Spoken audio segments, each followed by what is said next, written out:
Rob Tebbutt from Behind the Gloves. I'm here with the most interviewed man in York Hall, Jimmy Mack. How you doing, Jimmy? All good, my friend, all good. Good stuff. Just wanted to speak to you briefly about your star pupil, as it were. I can say that now because Reese isn't about to punch me. James Degale. Now, obviously, a lot of the spotlight on the super middleweight division at the minute, because you've got the World Boxing Super Series and stuff, and people are sort of, you know, not forgotten about James, obviously, but you know, James hasn't been active, and you know, he's had to return from injury and what have you. What can you tell us about James Degale?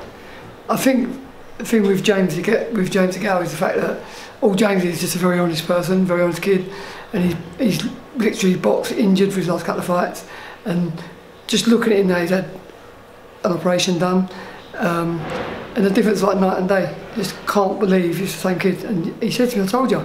So you don't realise until you see this kid now, it's just amazing. They just looks like, it's scary. It's scary, honestly.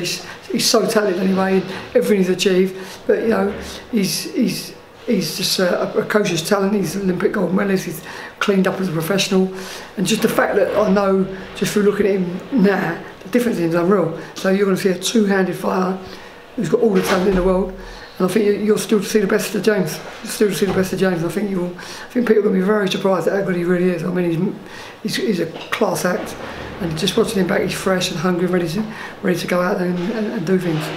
Now, what can you tell us about his injury? Because last time we saw James in the ring was obviously the Belly Jack fight, and then we haven't seen him since. I mean, some people, I mean, myself especially, I'm not entirely sure. I know there was an injury with the shoulder. What exactly happened, and how's his rehabilitation been? Yeah, his rehab's going. It's an ongoing thing, but he's beautiful. He's back in the gym now, so he's throwing punches, and so he ain't that to do for a long time, but he's now a two-handed fighter, and he literally has beaten people like Belly Jack, Medina, literally with one hand. That's how talented that kid is.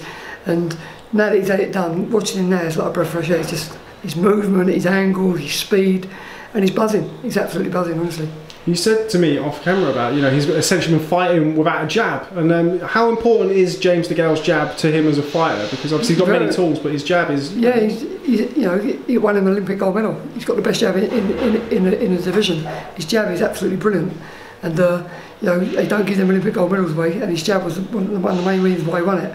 And he's got that back now. So you know, honestly, James Degale, people are going to be in for a treat. When can we expect him to return to the ring?